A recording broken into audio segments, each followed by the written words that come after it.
Bonjour et bienvenue sur le site du podcast Histoire en série, créé et animé par Nicolas Charles et Johan Chanoir. Au programme, une analyse des séries d'hier, d'aujourd'hui et de demain par les spécialistes des questions mobilisées par nos shows préférés.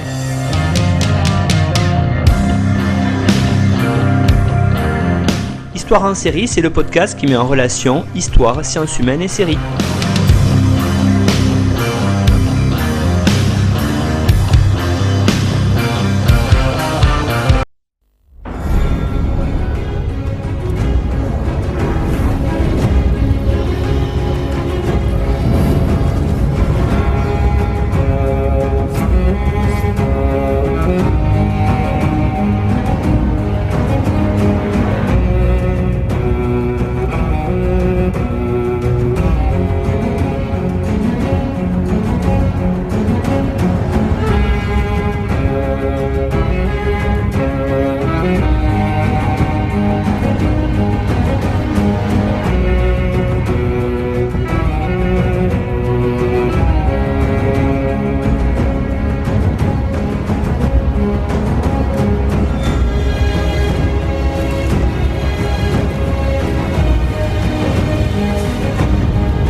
Bonjour à tous, bienvenue dans Histoire en série, Histoire et série qui se met en mode Game of Thrones pour ces fêtes de fin d'année 2021. On a décidé de vous réaliser un petit calendrier de l'Avent en réunissant une grande partie des spécialistes francophones de cette série tirée des romans de Martine.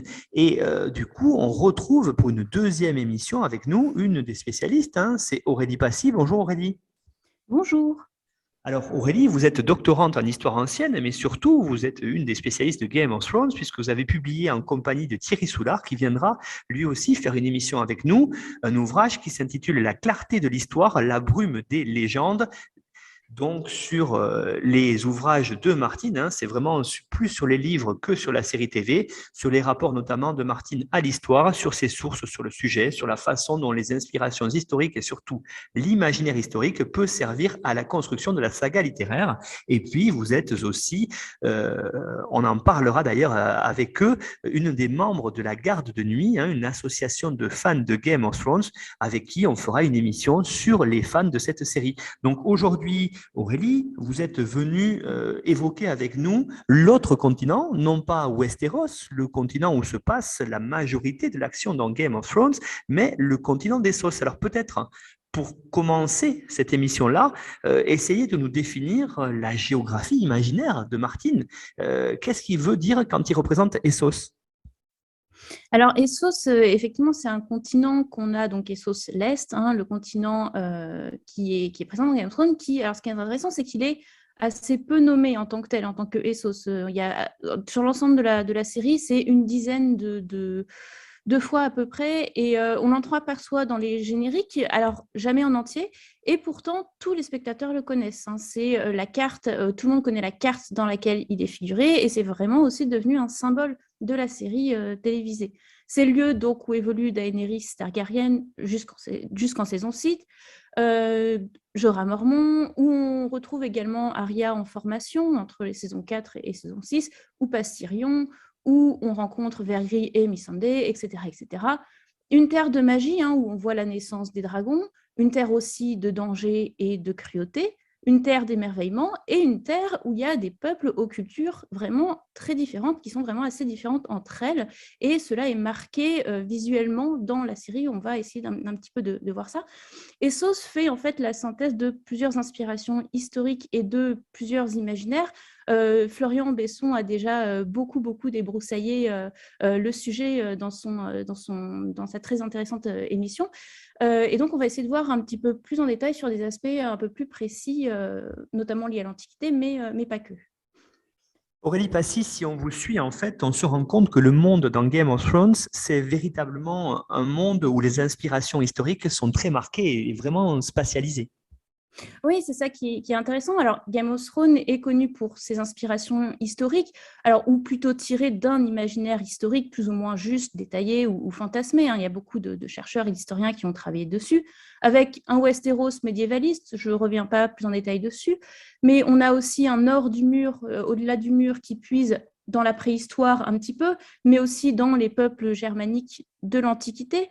Sur les peuples germaniques, il y a un bel article de William Blanc aussi dans le colloque Game of Thrones des Imaginales 2020, auquel je vous renvoie. Et Essos est donc en bonne partie associé à l'Antiquité, ne serait-ce que par l'architecture. On voit le titan de Bravos, alors ce qui est aussi en tenue d'hoplite grec, contrairement à son modèle original qui est le colosse de Rhodes, qui lui représentait le dieu grec Hélios. On a aussi les pyramides de Mérine et de Yunkai. Kars, la cité de Kars, la plus orientale, qui est un mélange d'une Carthage ou d'une Constantinople un petit peu fantasmée. À Mérine, toujours, on y revient, on retrouve un amphithéâtre très romain, même si la scène n'a pas été tournée dans un véritable amphithéâtre romain, mais dans une reproduction contemporaine. Et quand on passe dans la Valyria en ruine dans la série télévisée, on croise un grand aqueduc à différents étages. Et donc, c'est intéressant de voir qu'on a des marqueurs vraiment très, très forts de l'Antiquité, qui fait que même les spectateurs qui ne sont absolument pas spécialistes de l'Antiquité ou même qui ont juste une vague idée de l'Antiquité, en fait, pense directement à cette période-là en voyant ces marqueurs forts. Et on va chercher pour ça les merveilles du monde, une partie des merveilles du monde, le colosse de Rhodes, les pyramides, etc. Et d'ailleurs, on retrouve un petit peu cette même technique à Westeros, où on a alors le mur qui n'est pas une merveille du monde chez nous, mais qui fait partie d'une merveille du monde dans l'univers du Trône de Fer et qui est inspiré du mur d'Adrien. Et on a le phare de Villevieille qui, pour le coup, reprend totalement le phare d'Alexandrie. Et tous ces deux marqueurs-là, le mur et le phare, sont aussi des marqueurs de frontières à Westeros. Donc, on a vraiment une utilisation assez intéressante de marqueurs très, très forts de l'Antiquité. Alors, Essos n'est pas 100% de l'Antiquité non plus. Ça, que ce soit dans les livres ou dans la série. Martin et à sa suite, les créateurs de la série tissent une saga en puisant des inspirations à droite à gauche. Et par exemple, les Dothraki sont en partie inspirés des Mongols, ou alors plutôt d'une image stéréotypée des Mongols. On le détaillera un petit peu tout à l'heure. Mais il y a aussi un imaginaire amérindien qui est revendiqué, alors qui prend une forme différente dans la série que dans le livre, mais par exemple dans la série, on trouve un totem au moment du mariage de Daenerys de Khal Drogo, on a les peintures sur les torses des Dothraki, et ce qui est aussi intéressant, c'est que la série s'éloigne aussi des inspirations de la saga littéraire en créant ses propres codes visuels et références, puisque par exemple, la cité de Vaes Dothrak, qui est la grande cité des Dothraki, reprend, les créateurs, les décorateurs se sont inspirés du festival Burning Man en Amérique pour créer l'organisation de la ville. Et ils se sont aussi inspirés de l'architecture contemporaine du Bénin pour créer les différentes maisons, les grandes maisons en particulier communes qu'on a à Vaes Dothrak. Donc, si on vous suit, on a une véritable spatialisation à l'échelle des continents dans Game of Thrones. On le voit déjà quand on analyse Westeros, où véritablement, entre le nord et King's Landing, ce n'est pas du tout le même paysage, ce n'est pas du tout le même climat. D'ailleurs, c'est la même chose quand on est sur Essos. Effectivement, donc la spatialisation, elle ne se fait pas uniquement à l'échelle du monde entier, mais aussi des continents. Donc, je ne reviens pas non plus sur Westeros, où on a plusieurs Moyen-Âge. Mais à Essos, on a par exemple, sur la partie la plus orientale qu'on voit dans la série, donc Kars et la baie des Cerfs, on a une ambiance un petit peu désertique, qui renvoie en grande partie à la Mésopotamie ou à l'Égypte. Donc, les cités libres, ce qui est intéressant dans ce monde-là, c'est qu'elles forment finalement un carrefour des inspirations elles sont en face de Westeros, elles sont séparées par une mer qui s'appelle le Détroit, et elles sont sur la côte ouest du continent oriental du continent d'Essos, et elles sont un carrefour des inspirations historiques. Elles empruntent à la fois à l'Antiquité, hein, comme on l'a vu avec le Titan de Bravos, mais aussi à la période médiévale et moderne. Donc le rapprochement entre Bravos et Venise, la Venise médiévale moderne, a pas mal été faite. On pourrait aussi penser à la banque de fer, cette immense banque en fait, hein, qui va prêter de l'argent à Stannis dans la série. Les décorateurs se sont inspirés de la porte. Notamment, on a une grande porte avec des reliefs en bronze. Les décorateurs se sont inspirés du baptistère Saint-Jean de Florence pour faire leur porte de la banque de fer. Et on pourrait aussi penser à des cités méditerranéennes en général, hein, pour Pentos, avec des cyprès, avec cette ambiance de douceur de vivre. Et ces différences-là, en fait, elles sont aussi renforcées par les lieux de tournage de la série. Hein, ça a vraiment été un choix fait consciemment par les réalisateurs, par les deux showrunners, de voyager pour tourner. Alors, c'est particulièrement vrai pour les premières saisons où il y a vraiment eu pas mal de voyages qui ont été faits. Donc, Malte, par exemple, a été utilisé pour Pentos. Ça s'est un peu poursuivi sur les saisons d'après. Donc, on a Astepor qui a été tourné à Essaouira au Maroc, Yunkai qui a été tourné au Ksar Aït Ben Hadou, qui est un village en fait qui est au patrimoine mondial de l'UNESCO. Mérine et Kars ont été tournés en Croatie. Bref, on a aussi là des différences de lieux en fait qui viennent renforcer ces différences, ces identités différentes entre les différents lieux imaginaires de Essos. Quel est l'objectif, Aurélie, véritablement d'avoir diversifié autant ces lieux sur les continents, ne serait-ce qu'au niveau du tournage? Le but, c'est d'en mettre plein les yeux pour le spectateur, c'est ça? Effectivement, alors c'est une diversité spatiale où l'histoire se fait géographique qui s'inscrit en fait dans l'héritage d'une certaine, enfin d'une fantaisie, hein, de fantaisie, notamment dans Conan le Cimérien de Howard. On a des inspirations alors qui sont sorties de leur contexte historique, qui sont mélangées, qui sont remixées. Et on a aussi, allez, bon, je vais oser la comparaison, mais on a aussi un héritage, je dirais aussi de science-fiction avec le space opéra qui fait par exemple de chaque planète un espace très reconnaissable et différent des autres. On pense à Star Wars avec ses différentes planètes, avec Tatooine qui est la planète du désert, etc. Et on peut aussi penser aux planètes opéra, à certains romans de planètes opéra, comme par exemple le cycle de Chai, sorti à la fin des années 60, et dont George Martin est un héritier. Hein. George Martin admire énormément Jack Vance, et on a dans le cycle de Jack Vance ces inspirations qui sont aussi spatialisées et des peuples vraiment très différents sur une même planète. Et ça a effectivement un objectif, c'est que en transformant, en adaptant, en remodelant cet héritage, le but est d'émerveiller le spectateur, de l'inviter au voyage. Et d'ailleurs, c'est intéressant de voir que Essos et Westeros sont séparés par une mer et on s'y rend en bateau, hein, le bateau qui est une invitation au voyage, et des bateaux qui sont d'ailleurs beaucoup plus ancrés dans un imaginaire de l'époque moderne que antique ou médiévale, hein, dans la série TV. Aurélie Passy, Essos, en fait, c'est le continent étranger, hein, c'est l'autre par rapport à Westeros, où se passe la majorité de l'action. Alors, c'est très intéressant aussi de voir ça, parce que peut-être plus que Westeros, c'est un continent ici qui est vraiment, où il y a de très très forts contrastes internes, hein, ne serait-ce que, par exemple, entre les différentes villes, on le voit, entre les différents paysages, on l'a vu aussi, mais entre les modes de vie, on a une grande partie de l'espace qui est urbain, et puis on a les Dothraki qui sont nomades, donc ça représente véritablement la diversité, qui d'ailleurs pourrait faire penser, vous l'avez dit en introduction, en partie à l'Asie. On a effectivement une forte dichotomie entre les villes et les nomades Dothraki. Alors, chez les Dothraki, on a plusieurs stéréotypes, plusieurs imaginaires qui sont convoqués. Alors, avec Khal Drogo, le personnage de Khal Drogo, on a clairement le stéréotype du barbare de fantasy, qui est en plus quelque chose qui est très accentué dans la série TV par rapport à son modèle littéraire. Mais on reprend clairement un Conan le barbare, avec une masculinité qui est associée à un hyper-virilisme. Et c'est d'ailleurs un petit peu rigolo parce que Jason Momoa, donc l'acteur qui joue Khal Drogo, a aussi joué Conan dans un film qui est sorti en 2011. Et la deuxième ironie avec ce stéréotype-là, c'est que ce personnage-là, donc le grand guerrier qui est censé représenter la puissance guerrière, etc., il meurt à cause d'une blessure qui s'infecte.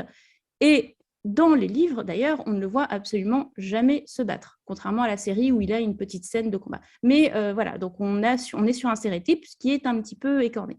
Et ce barbare, en fait, il est dans un peuple qui amalgame divers, entre guillemets, peuples à cheval, hein, donc mongol, scythe, amérindien, etc., selon un mélange qui reprend effectivement et finalement surtout leurs stéréotypes et les images de barbares à cheval, qui est véhiculé par l'imaginaire commun. On a en particulier cette image de vagues destructrices qui viennent des barbares, qui viennent en hurlant attaquer les villes. Hein. C'est souvent un cliché auquel ces peuples-là, qui sont vraiment très, très divers en réalité, sont associés, qu'on a chez une partie des chroniqueurs du passé et qui baignent totalement notre imaginaire. Et on le voit par exemple dans la saison 1, quand les Dothraki attaquent le paisible petit village qui se trouve dans les terres lazaréennes, hein, là où Daenerys rencontre Mirri Maz-Dur, on retrouve cet imaginaire-là. On a un barbare, donc dans ce sens-là, dans le sens qu'on va dire plutôt contemporain, on retrouve aussi certaines caractéristiques qu'on pouvait avoir du barbare au sens antique, c'est-à-dire l'étranger, enfin celui qui ne parle pas le grec, ou selon les Romains, celui qui est en dehors des frontières de l'Imperium. On a par exemple chez les Dothraki une autre langue, et là c'est la première fois dans la série qu'on a une autre langue, c'est du Dothrak. Et cette population-là, enfin ce peuple-là a aussi des mœurs très très différents, une nourriture différente, des habits différents. Et donc, en face de ces barbares-là, de ce millefeuille de barbares, on a des villes. Et c'est intéressant parce que Essos, finalement, hormis la mer d'Othrak, ce sont surtout des villes. Ça, c'est, je pense, en partie aussi hérité de notre vision de l'Antiquité, hein, puisque dans l'imaginaire collectif, quand on pense Antiquité, on va penser à Rome, on va penser à Carthage, à Athènes, pourquoi pas à Sparte, à Babylone, aux cités phéniciennes, etc. Donc, on a vraiment un imaginaire qui associe fortement ville et antiquité. Alors, il faut dire que c'est en partie dû aussi aux sources sur lesquelles travaillent les historiens, qui sont beaucoup plus centrés sur les villes qu'autre chose. Mais voilà, on retrouve cet imaginaire-là dans Game of Thrones. Et c'est intéressant d'ailleurs parce que, par exemple, quand on voit la ville de Kars, la première fois qu'on la voit, il n'y a absolument pas d'arrière-pays ou quoi que ce soit. On a une ville là qui pousse comme ça au milieu de nulle part, qui reprend aussi l'image de l'Oasis, hein, qui est une image orientaliste assez connue. Et donc, ces villes-là, elles se targuent d'être le centre de la civilisation. Hein, c'est ce que Kars et Astapor font. Les personnages qui parlent de Kars et d'Astapor les décrivent comme les plus belles villes du monde, etc. Et ces populations-là, ces citadins-là, méprisent les nomades. Hein, il n'y a qu'à voir l'arrivée de Daenerys à Kars dans la série TV, où elle est habillée comme une Dothraki, elle est vue comme une barbare, on lui refuse l'entrée à l'origine. Et donc, cette dichotomie entre le nomade et la cité, qui est tirée d'une idée reçue très classique, hein, celle de l'opposition entre la ville, la cité qui serait civilisée et centre de culture, et le nomade barbare violent qui viendrait détruire. C'est quelque chose qu'on retrouve assez régulièrement. Alors, vous avez probablement plein d'idées en tête, mais par exemple, quand on pense aux Grecs contre les Scythes, quand on pense aux Égyptiens face aux Hyksos, on peut même aussi évoquer ce concept, alors totalement dépassé, de invasion barbare, qu'on place à la fin de l'Empire romain. Donc, alors, c'est un concept qui est totalement dépassé. Hein. On ne parle plus du tout d'invasion barbare chez les historiens. Mais voilà, on a cet imaginaire-là. Et il y a un tableau, par exemple, qui figure bien cet imaginaire, c'est le tableau de Delacroix, le tableau d'Attila, suivi de ces hordes barbares qui foulent aux pieds l'Italie et les armes. Donc on a cet imaginaire, cette figure-là. Alors, cette opposition, elle a un intérêt narratif. c'est celui de constamment mettre Daenerys entre deux mondes vraiment différents, avec des codes qu'elle doit sans cesse apprendre et réapprendre. Et donc, comme Daenerys est un personnage qui est toujours en quête d'un foyer, de sa maison, elle, dans la saison 1, dans l'épisode 1, elle cherche à retourner chez elle, sa maison, c'est ce qu'elle dit plusieurs fois. C'est une façon de souligner son arc narratif, d'essayer de trouver un foyer, de trouver un chez elle. Voilà, qui ne sera finalement jamais le cas, mais c'est une façon, enfin, vous avez là une façon dont les inspirations historiques ou l'imaginaire historique vient renforcer une intrigue. Et puis, il y a aussi, vous avez parlé d'intérêt narratif. Moi, je vois notre intérêt narratif, celui de suivre les barbares. Vous l'avez évoqué à l'instant. On en a parlé aussi avec William Blanc, avec qui on a réalisé une émission sur les sauvageons. C'est un petit peu la même chose. Les showrunners de la série nous font les suivre et finalement, quelque part, il y a une humanisation du barbare, puisqu'on identifie un peu plus celui qui est l'étranger. Oui, c'est ça qui est intéressant, c'est que la série, en fait, elle adopte un point de vue qui est intéressant, c'est qu'on va suivre les barbares, ceux qui sont considérés comme les barbares. Alors, ça reste une vision qui est occidentalo-centrée, surtout quand on parle des barbares de l'Ouest, d'Essos, mais c'est vrai que peu à peu, le spectateur va s'attacher aux Dothraki. Il va découvrir une culture derrière, des croyances, des rites, une organisation sociale, une organisation politique, etc. Alors, ça reste quelque chose de minime, voire simpliste, surtout dans la série TV où forcément il y a moins de temps ou d'espace pour développer tout ça. Mais voilà, il y a ce point de vue-là qui est doté. Et en face, les cités, elles se révèlent absolument cruelles et très brutales, donc loin là de l'idée d'une civilisation brillante. Donc on a une opposition qui est finalement un petit peu rebattue avec un changement de point de vue. Après, c'est vrai que assez généralement, on reste dans des clichés et des stéréotypes qui sont assez classique et qui interroge de façon plus générale sur la représentation de l'Orient et des Orientaux. Donc là, Florian, on a touché deux mots, donc je ne vais pas revenir dessus. Mais voilà, ce sont des éléments qui interrogent aussi bien dans la saga littéraire que dans la série, même si les représentations et les traitements sont différents entre les deux. Et c'est vrai que les Dothraki sont traités comme des outils. Alors, à l'origine, dans les premières saisons, c'est volontaire.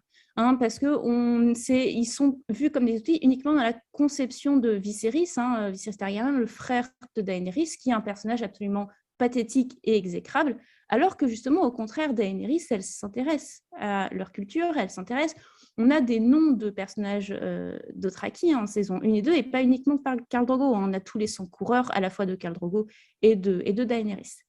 Après, c'est vrai que sur les saisons 7 et 8, ces aspects-là disparaissent vraiment totalement et les Dothraki sont vraiment réduits à des cavaliers hurlant à l'assaut de l'ennemi. Il n'y a plus vraiment de distinction, il n'y a plus de personnages qu'on pourrait nommer, donc ils sont relativement déshumanisés.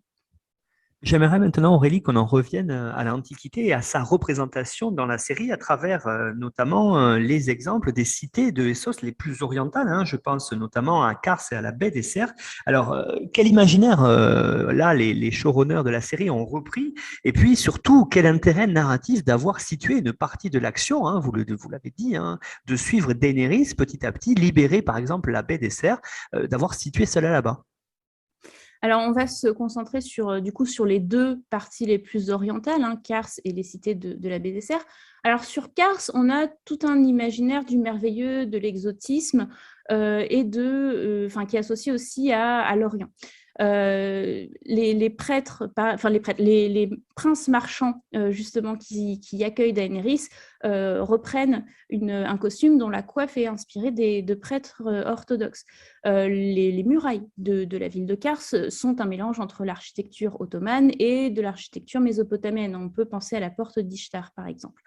Ce qui est intéressant, c'est que, alors, on ne le voit pas à l'écran, mais dans les concept art de la série TV, donc tout le travail préparatoire qu'il y a eu avec des illustrateurs pour penser et réfléchir au décor, il y avait des statues de taureaux androcéphales ailés assyriens.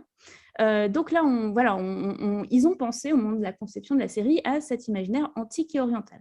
On a pas mal le pan aussi qui est figuré. Alors le pan qui est associé à l'Inde, mais qui est aussi associé à la Perse antique.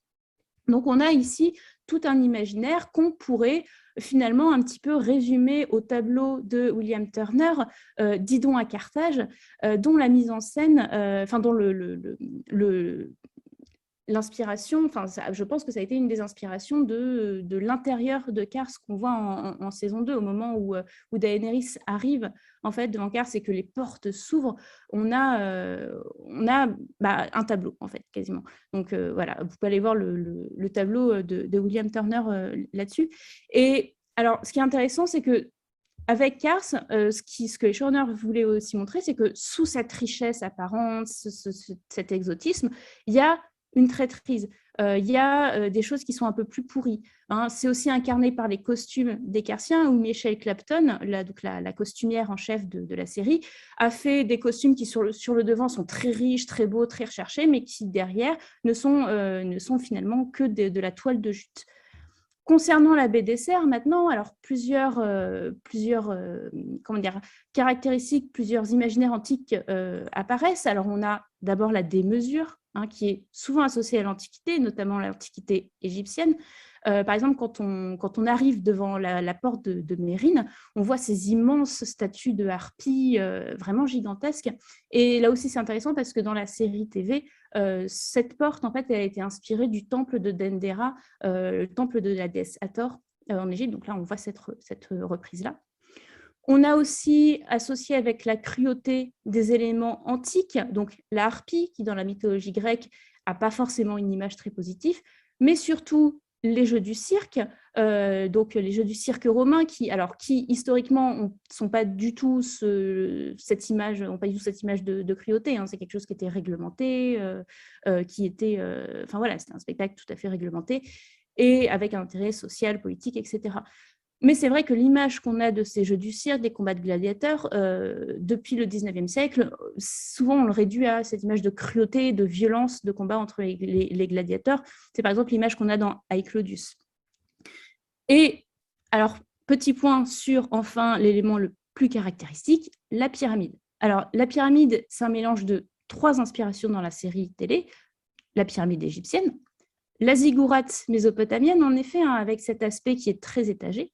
Et bien, on a aussi une inspiration maya, mais pas maya historique, mais plutôt la reprise de cet imaginaire maya, notamment de l'architecte Frank Lloyd Wright, qui, dans les années 1920, a créé un style qui s'appelle la Renaissance maya, qui est reprise et qui est revendiquée par les décorateurs de la série. Alors, le rôle d'une pyramide, c'est aussi de montrer l'inégalité de la société de Mérine. On a tout en haut au sommet les grands maîtres qui sont dans la pyramide et tout en bas de l'échelle, ceux qui sont au fond des fosses où ils se battent dans ces jeux du cirque, les esclaves qui sont envoyés à la mort. La pyramide est aussi associée à des éléments divins. La ziggourate est une plateforme, est un temple. La pyramide, c'est un tombeau, mais associé là aussi à des éléments divins. Et ce mélange des deux, donc inégalité de la société plus aspect divin, c'est aussi, on peut retrouver là une caractéristique du despotisme oriental, qui est une figure orientaliste et qui figure finalement un souverain, un tyran qui est tout en haut, qui a des aspects divins et qui règne en maître sur une foule totalement soumise à son pouvoir. Et ce qui est intéressant, c'est que finalement, Daenerys, par certains aspects, reprend la place des grands maîtres qu'elle a pourtant chassés. On a en saison 5 cette image où Drogon vient se poser tout en haut de la pyramide à la place de la harpie, de la grande statue de la harpie que Daenerys a fait tomber. Et donc, Daenerys, elle apporte des idées de radicalité, donc on en a déjà parlé, mais c'est vrai qu'elle a un gouvernement qui est assez vertical. Alors, et elle a un pouvoir qui est assez autoritaire également. C'est moins le cas dans la série, par rapport au livre. C'est vrai que la série a un peu tendance à effacer les erreurs et à atténuer les erreurs et ce propos-là, ce pouvoir autoritaire de Daenerys. Mais en tout cas, dans la série aussi, son action conduit à la guerre. Oui, effectivement. Est-ce que vous, qui connaissez très bien l'œuvre de Martin, on ne pourrait pas dire ici, effectivement, que quelque part, cette action de Daenerys de guerre sur le continent d'Essos, il n'y a pas quelque part une culture, enfin une critique en tout cas de la guerre, de la culture de guerre, voire de l'impérialisme? Alors, je pense que c'est un des aspects de Daenerys dans la saga littéraire.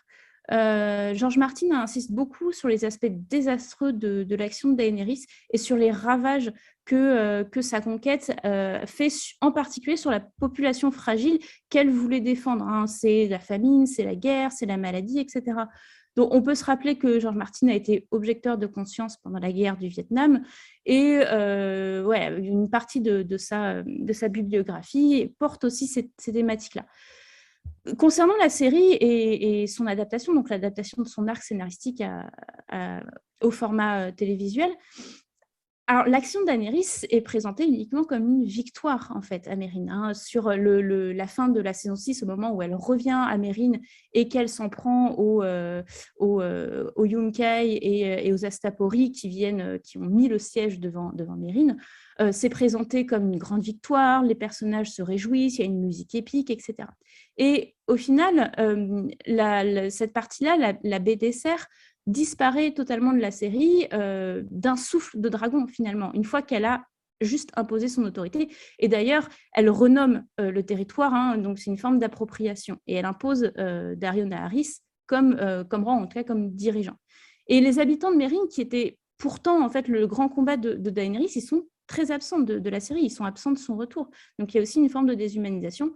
On verra ce que les livres en feront, comment est-ce que George Martin aboutira à finira cet arc narratif-là, si un jour on a les livres. Mais voilà, je trouve que pour le coup, c'est un aspect qui est plutôt pas bien compris par la série ou raté, pas bien mis en scène.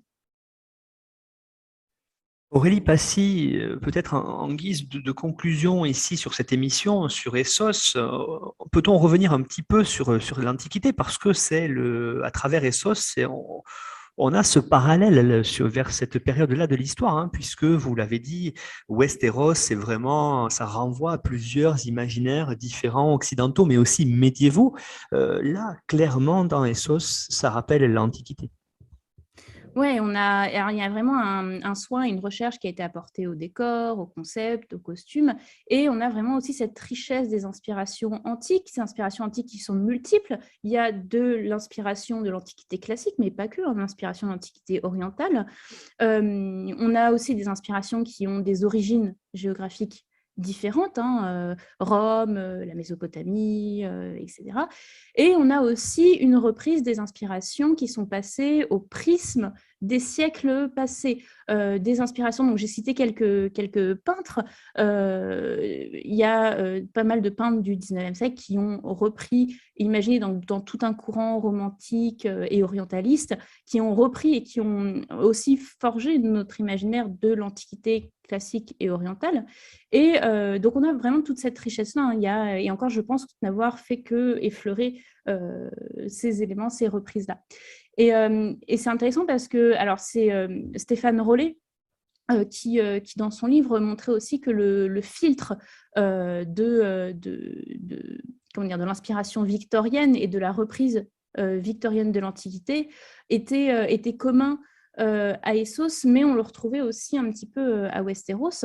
Alors, ce n'est pas le seul filtre, à mon sens, on en a vu d'autres, mais c'est intéressant parce que ça crée finalement une unité sur l'ensemble du monde entre Essos et Westeros. Hein. Westeros, qui pour le coup, il y a des reprises de l'imaginaire médiéval qui sont aussi, qui nous viennent aussi du 19e siècle.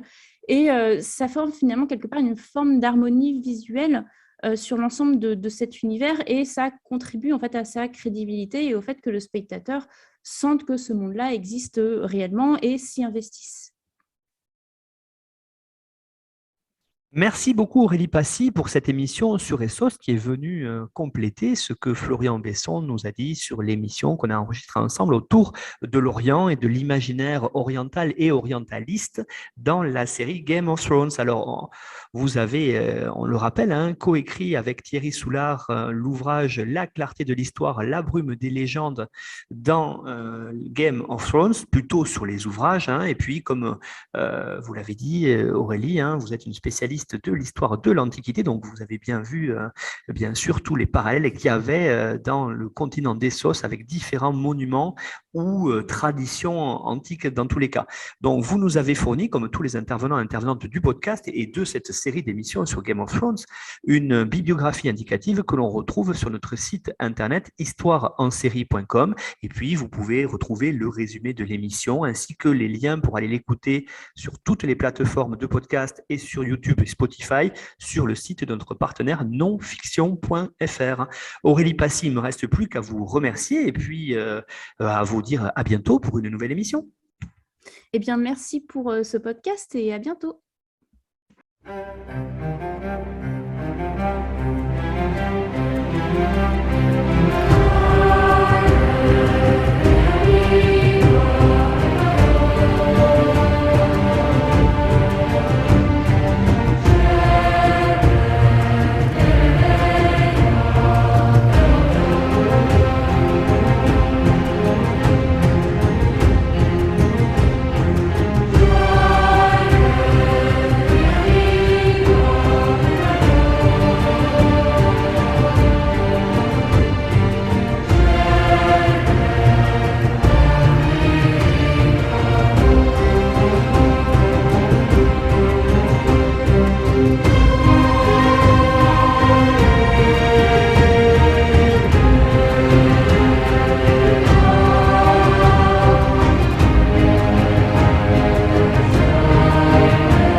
Retrouvez-nous sur Twitter @Histoire en série pour connaître le programme à venir ainsi que des conseils bibliographiques.